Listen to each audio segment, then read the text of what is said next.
All right, folks, we're about 2.5 weeks away from the big show, the 91st Academy Awards coming up here pretty quick, actually.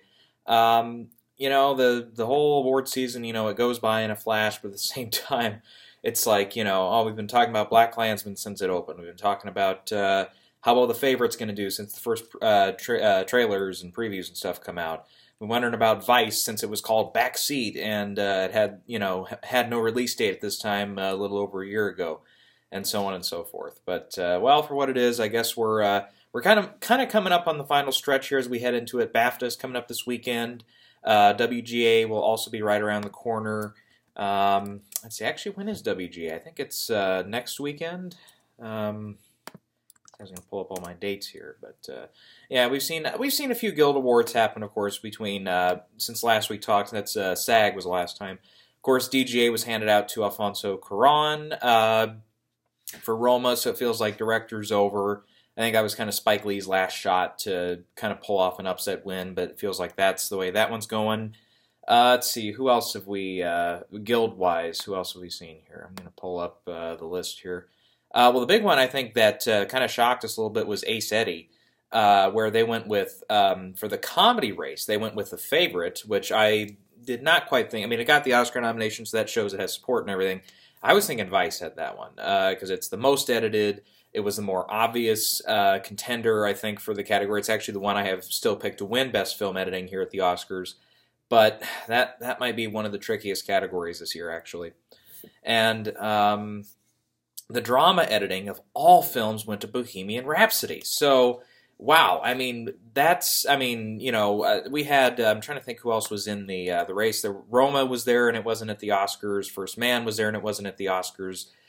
Star is Born was nominated by the Editing Guild for drama. That wasn't at the Oscars. So the only two there it was between BlacKkKlansman and Bohemian Rhapsody if they wanted to line up with the Oscars. I thought they would just go with Roma, just kind of in a guild stretch there, but no dice. No, they went with Bohemian Rhapsody. I had that actually on my Gold Derby odds in 5th place. So yeah, that didn't quite come out. I did have The Favorite in 2nd place. So I think that's actually, Vice, The Favorite, and Green Book are all nominated at the Oscars. Those are the other three. So I knew it was probably down to those three. But so that was a bit of a surprise. Let's see here. Otherwise, what else did we have? Art Directors Guild, I think. Those went with, I think, all that we were thinking. Fantasy. They split in between fantasy, contemporary, and period. The period one, of course, was The Favorite. Contemporary was Crazy Rich Asians. And fantasy was, I don't think too surprising, went to Black Panther there. And yeah, I think it will be Black Panther against The Favorite for the art directors for the production design Oscar there. And then the Visual Effects Society awards were just handed out, was it yesterday? I think they were yesterday. Well, yeah, they were earlier this week. And the effects-driven film, no surprise, was Avengers Infinity War. Supporting effects was First Man. The animation effects was, and all the Animation Guild, by the way, has pretty much been lining up for Spider-Man Into the Spider-Verse. It also scored, I think it was a clean sweep at the Annies. I know it had 7 wins, which I think might have been the number of nominations it had, so it has been cleaning house throughout the awards season. I think there was maybe one guild that didn't win, and it went to Incredibles 2 or Grinch or something like that. But so it feels like, very much feels like Spider-Man is now untouchable in that animated category. But anyways, so that's all the guilds we've got that have already happened. Let's see, what else? Yeah, we mentioned WGA is coming up here. And that one is, I think it's next weekend there. Let's see, we've got the Sound Guild will be coming up at that time. Of course, BAFTA is coming up this Sunday.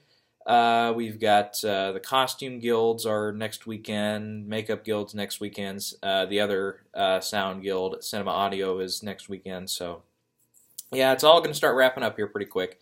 But yeah, the big thing coming up here is BAFTAs. And I will have a separate video for BAFTA here.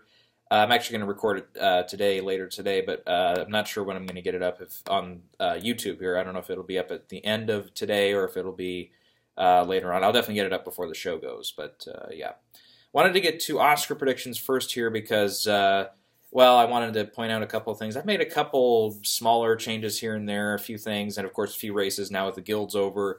it's like the guilds kind of guide us a little bit, but at the same time, it's like, well, if something wins the guild and it's not even nominated at the Oscars, then then it's kind of a, bit of a toss-up there. But anyways, Best Picture, I am still leaning toward Roma. Like I said, the only thing really that's been tripping up Roma, other than the fact that it is a black and white film, it's on Netflix, which again, some voters are against both of those. It's 135 minutes long, and for me at least, the first 2 acts are really slower paced, very much slice of life film, which again, I think some Academy voters are going to, kind of be turned off by that. It's still, the DGA win was its first big Guild win. That's been the only place that's been tripping up, though, is the Guilds. It didn't win PGA, wasn't nominated for anything at SAG. It's up for the WGA, but otherwise it's, like the Production Design Guild, it wasn't going to win, I don't think. It got nominated, but I don't think it was going to win. So that's really been the only place that's tripped up so far, but I think otherwise, though, I think it seems to be the consensus choice. I still think we've got Green Book in second place here. And I've been thinking about it a little bit more, actually, recently, because, you look at it, when we look at these, the big thing against Green Book, of course, is the director nomination is not there. When we look at Best Picture wins without the director nominated, we traditionally see it around films that are very much audience favorites. They're the kind of heartwarming, kind of feel-good movies. You leave the film, whether it's at the theater or at home, and you're like, well, that was really good. That was a really fun movie. Or at least makes you feel proud or makes you feel good that you've seen it. Green Book, for me at least, has that. I know some people didn't like it, but that's okay. And I think very much with, look at audience scores and stuff off of, Rotten Tomatoes and so forth. I think it's, it's been playing very, very well. And actually domestically, Universal put it back in a lot of theaters recently. It's been in the top 5 on the daily charts, and I think it's still been, top 5, top 6 for the weekend charts since the nominations came out a few weeks ago. So it's been doing much better, I think, at least domestically at the box office than it has been in previous months. I'd say it did terribly, but it was, falling short of some, arguably high expectations. But anyways, I think when you look at some of those other previous winners, though, you look at something like Driving Miss Daisy, which was definitely a feel-good movie at the time. Argo, you left it like, oh, I'm so glad we could get those Americans out, very much so. And where we didn't see it last year, though, was Three Billboards, where, I fell into the trap, and everybody else did, I think, that, or a lot of people did, that it had a shot to win. And the reason why, I think part of the reason, other than, the divisiveness of the film, is just the way it ends. It ends on a note where you're like, okay, well, are they going to go off and kill somebody, or what? They don't know either. It wasn't really a feel-good ending, It was just kind of a more, I think it was more of a statement film than a lot of other people do. But anyways, so I think that's another thing that kind of makes me say, well, Green Book actually maybe has more of a shot, despite all the controversies and stuff. And as we saw at PGA, controversies be damned. They picked it anyways. So, and that's a preferential ballot vote. Preferential ballot is how they also vote at the Oscars. So that's something I think we shouldn't sleep on. It's not enough for me to put it over Roma, since Roma did so well at the Oscar nominations. Had more nominations than it had anywhere else through the year, and including those 2 big acting nominations. Which the acting branch is the biggest branch. If you want your movie to win Best Picture, you need to have support there.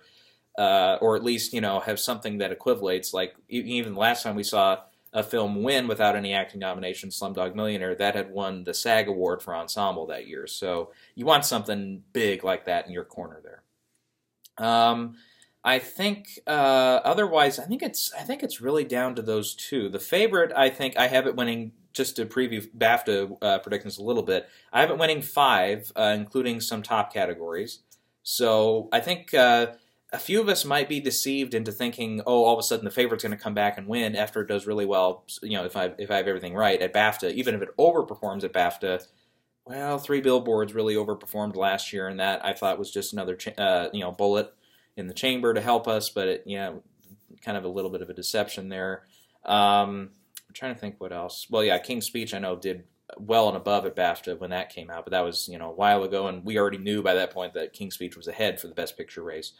Trying to think what other times. The Revenant, I remember, did really well at BAFTA that year, or at least had one film and director and actor, and I think the sound category and stuff like that. So it did very well as well. And that one, again, kind of made us all fall off the cliff.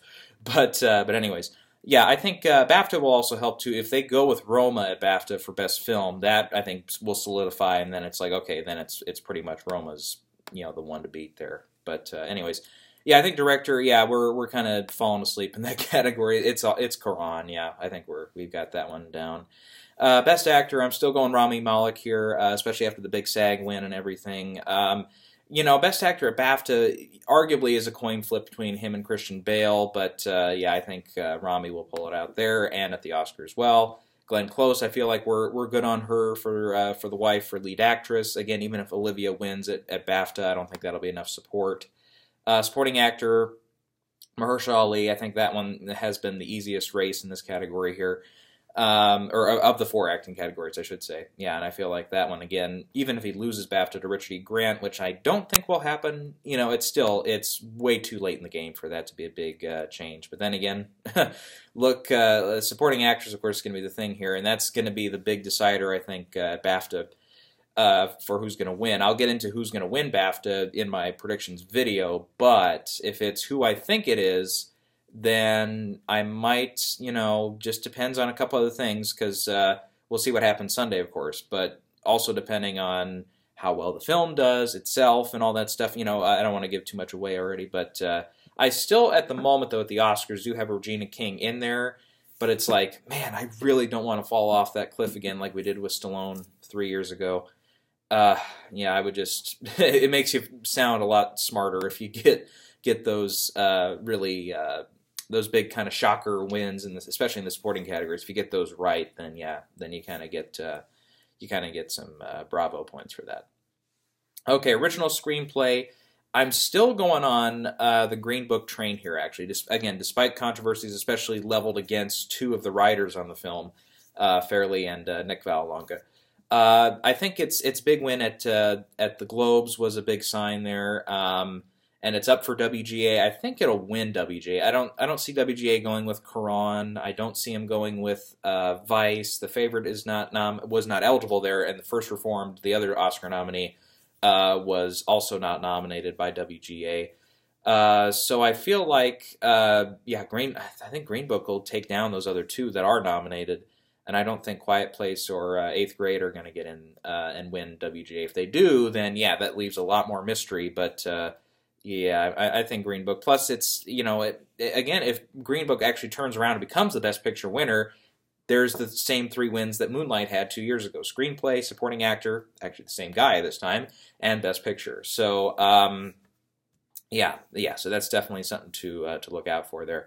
I know a lot of people are picking The Favorite here, but and I actually have The Favorite winning BAFTA for Original Screenplay, but that's for a totally different reason. I think the problem The Favorite's been having is that, it got nominated at the Globes, but it didn't win. Nominated Critics' Choice, couldn't win. Not eligible for WGA, that doesn't help. So I think it's a film overall that we've been setting really high expectations for it every time at these award shows. Like at Golden Globes, we thought, it had a shot to take down Green Book. I was predicting Green Book, but I was like, I would watch out for The Favorite. Only took home Best Actress Comedy Musical, which I think we all had down for Olivia Colman. So that was, the only win it had there out of 5 nominations. Then at Critics' Choice, 12 nominations, big show, and it only won for Actress in a Comedy, and what was the other one? I forget now. Was it Acting Ensemble? Something like that? God, I can't even remember now. Yeah, it was Actress in a Comedy, and I'm going to look it up so I don't forget now. Where is Critics' Choice? Let's see if I pull up their list of wins here. Yeah, it was Acting Ensemble. Okay, yeah. So that's 2 out of 12, and then it went 0 for 3 at SAG. So yeah, and then lost PGA, did not get nominated for DGA. Like I said, not eligible WGA. So BAFTA is really going to be the big place where it gets awarded big, other than the British Independent Awards, which I think it went like 9 for 10 there or something like that. It did spectacularly well there.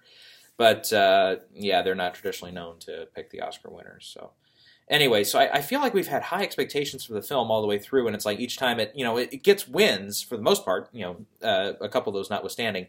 And then it just that's kind of it, So I think...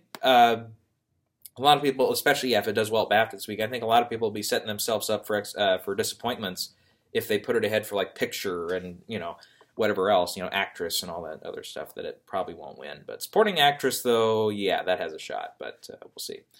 Otherwise, the other one, though, I'm looking at here, I actually have the favorite in third place. I would look out for Vice in this category. It's Adam McKay, who's proven to be on the market for the writers branch. Won a couple of years ago for The Big Short, and his film has 8 nominations, which is a big show. Right now, I think, now that Christian Bale, I feel like, is behind in the Best Actor race, I have it winning editing and makeup. It could lose editing. I think makeup, I feel like that one's done. It's probably Vice. If not, it's going to be a big upset. But again, I think it's Vice. I don't know if just one win is going to be it for Vice. I feel like something like 1 or 2, maybe even 3 is a possibility.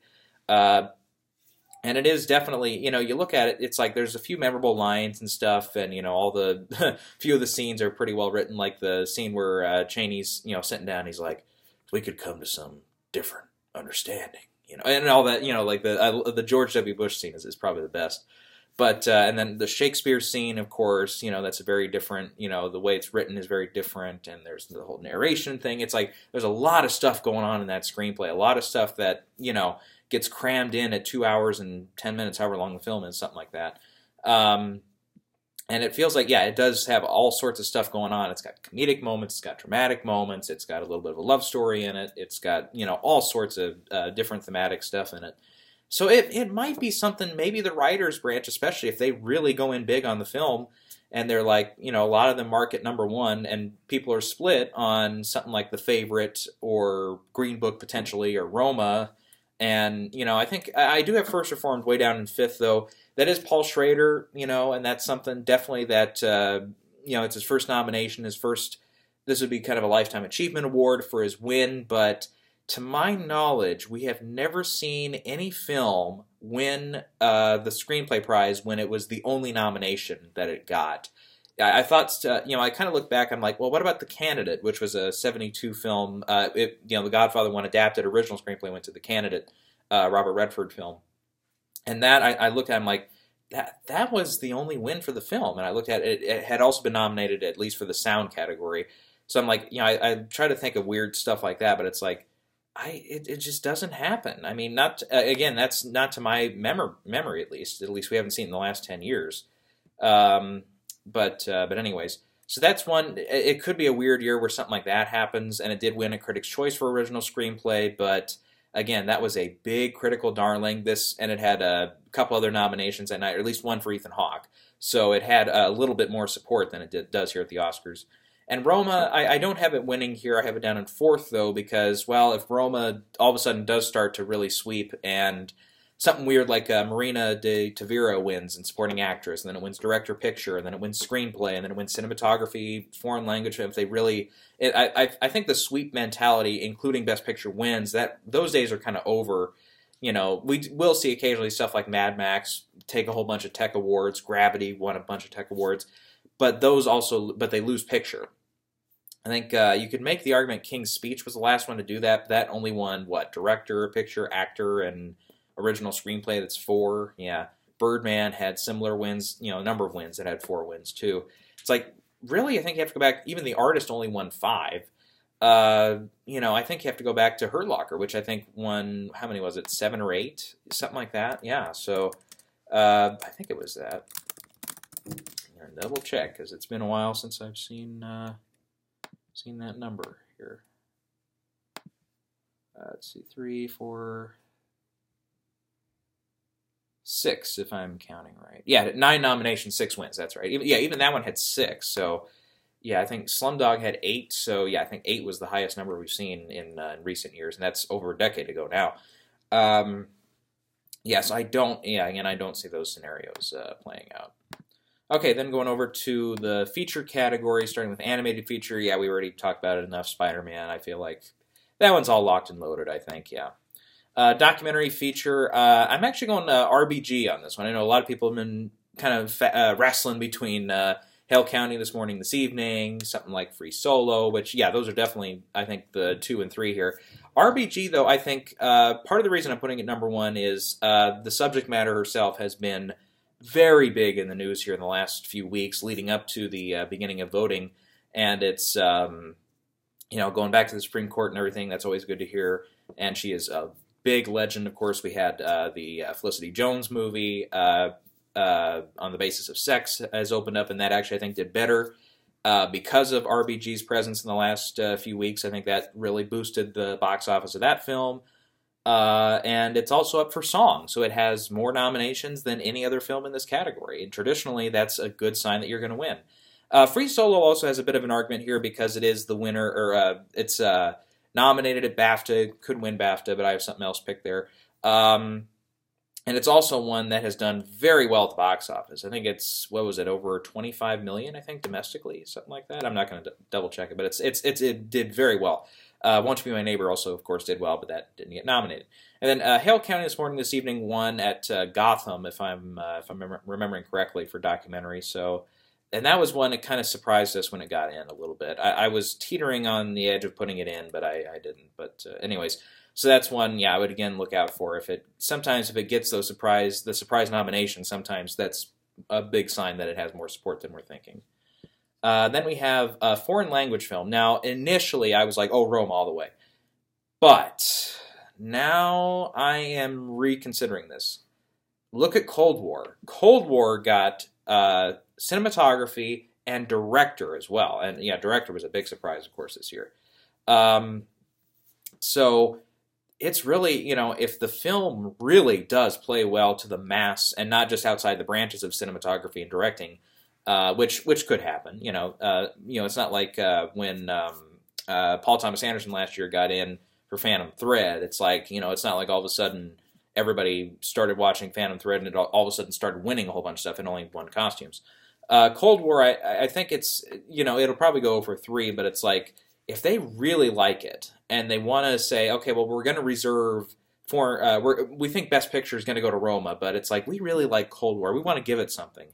Well, cinematography is Roma, Alfonso Cuarón. That one's done. And director, that's also Cuarón. That one's done. Let's give foreign language to Cold War. And it is from a past winner in this category. He just did Ida a few years ago, and that one won and also got nominated for cinematography. So, I would say Cold War definitely has an argument here. Then again, I might just be overthinking it, and it is Roma, and we're not gonna mess that one up. Then again, there is one more option here: the German film Never Look Away. I'm just mentioning it just on the fact, just if Cold War and Roma do start to split votes, Never Look Away does have another nomination in cinematography, so that's something to look out for. Shoplifters was also our Palme d'Or winner, so sometimes that happens, not all the time, but I can't even remember the last time that did happen. But anyways, so I would say it's definitely a two-way race with the potential, if they really do start splitting votes, that something like the German film Never Look Away starts winning. But that's a lot of stuff has to happen for that to go through. But anyways, I think, we're down to that. Oh, shit, I'm sorry, I skipped adapted screenplay. Adapted, I think BlacKkKlansman wins that one. I think Beale Street is, definitely there's an argument for Beale Street, and it's weird because Beale Street is one it's the most recent film I've seen of the, films in the Oscar discussion and everything, and it's one of my favorites of the year, but it could go, it's up for 3 nominations. I could see it actually going 3 for 3. If Regina King pulls through, it wins for score, which I have happening. Barry Jenkins just won a couple years ago, so he's pretty, it's a pretty fresh win. But we have the same, Mahershala is winning again this year, so why not? And, the BlacKkKlansman script has 4 screenwriters. Traditionally, they do like to see here in the original screenplay and adapted screenplay, for the winners, they like it to be a solo writer. Most of the time it's been a solo writer. But when you have, I think the last time we had multiple winners in both categories was actually Birdman, which won, that had, I think, 3 or 4 screenwriters on it. And that won original screenplay. I think it has, let's see, 1, 2, 4 screenwriters on Birdman. And then adapted, who won adapted screenplay that year? Damn, I can't remember. What year was that? 2014. Man alive, why can I not remember who won that one? Okay, let me just pull up the list here. Imitation Game. Okay, that had one screenwriter. Okay, that's right. Yeah, traditionally, yeah, we will see the one screenwriter get it, not the teams there. But that's weird because yeah, Green Book has 3 and BlacKkKlansman has 4 screenwriters, so that would be weird. So yeah, something like Beale Street would probably fits more into the line there. And also Adam McKay is the sole writer on Vice. I believe Cuarón, is the sole writer on Roma. The Favorite has a couple, and Paul Schrader is the lone writer on First Reformed. Yeah, so and Beale Street did win at the Critics' Choice for Adapted Screenplay. It's got a shot at WGA. I think the clearer choice is probably Spike Lee for who's going to win. But I would say if Beale Street wins WGA, then I think it's over. Then I think I'll put him ahead for the Oscars. But then again, like I said, it is a chance to give Spike Lee the win, and it feels like especially now that director is over, I think that it has a shot. But for an upset there, I mean. But I would say Spike Lee's probably the clear choice there. Okay, cinematography, as we mentioned, that's Roma. Feels like that one's done.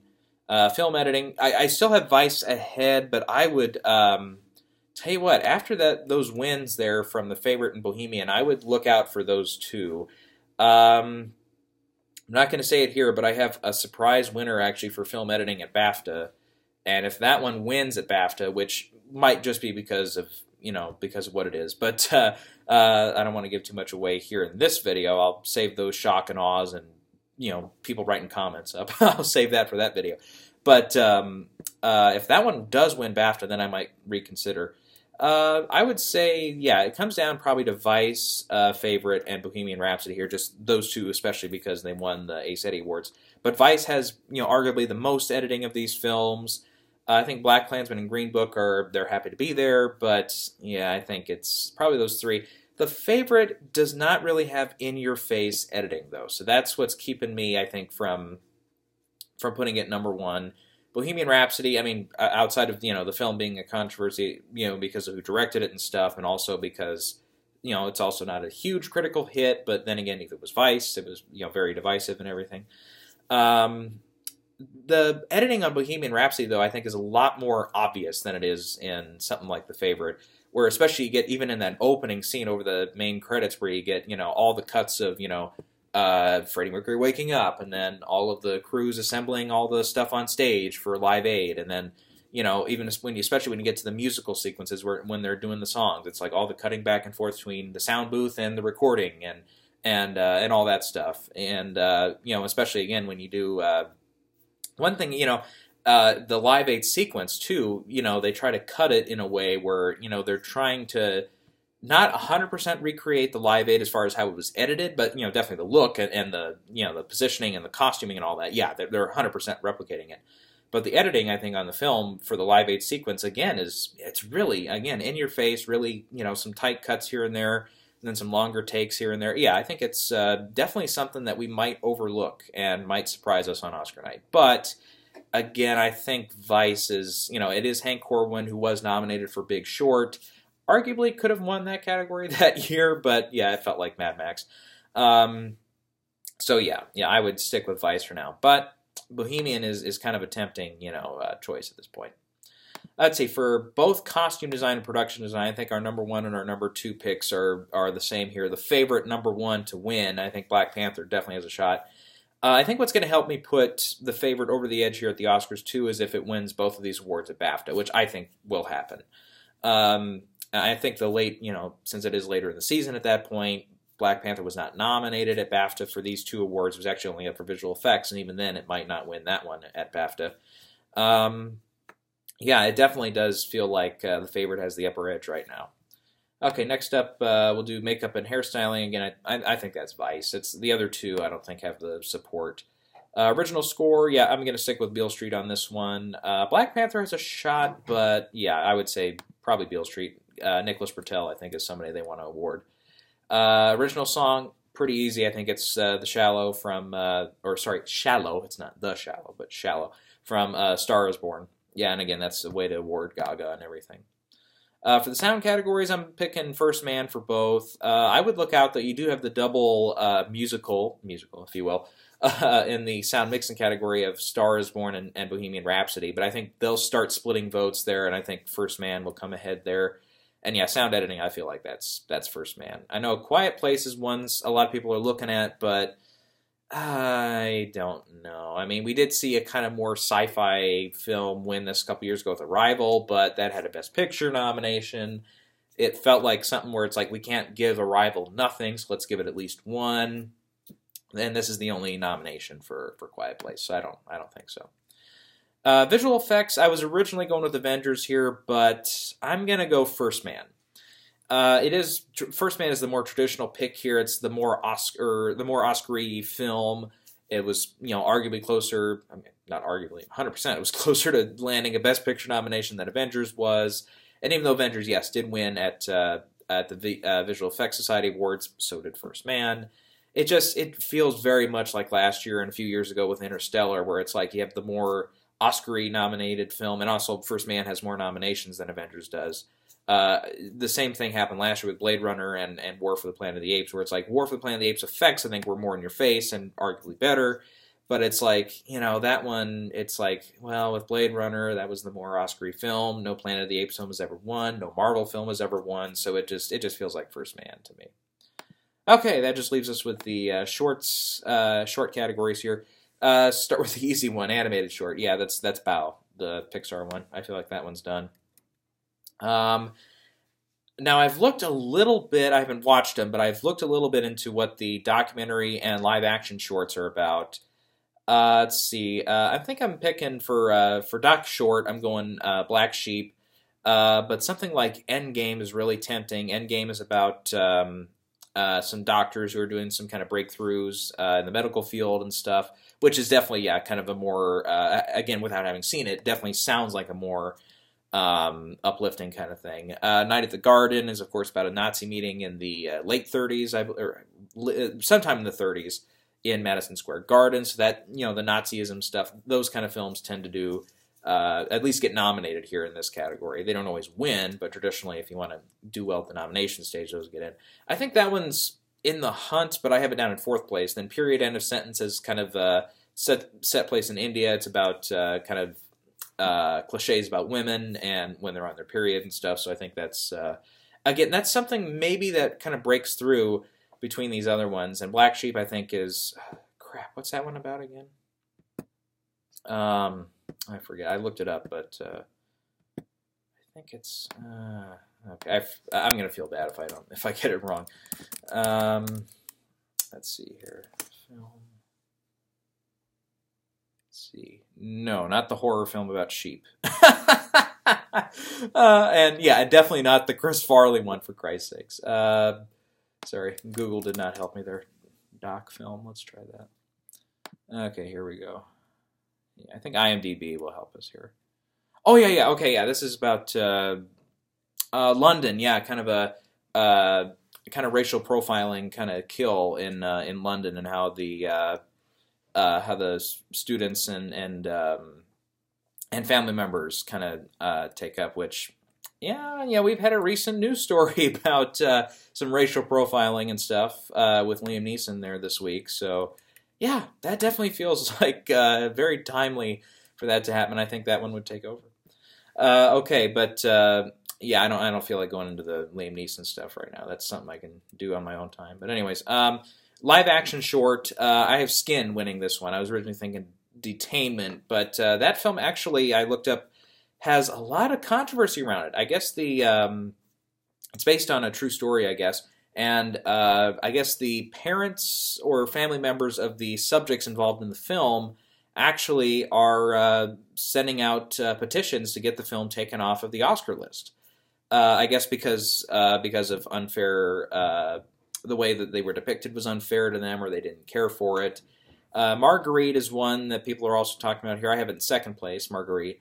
I guess it's more of a friendly message. I guess it's just about an older woman who meets a dear friend or something like that. It's something like that. But Skin is more about like how a kind of gang war starts up over some racial divide and everything. So again, that kind of that and Black Sheep kind of feel close in that way. So maybe they both win, or maybe neither of them win. But I think Skin is one. I think when it was announced, people were like, "Oh yeah, that one should probably win." So yeah, so that's where I'm thinking with those categories.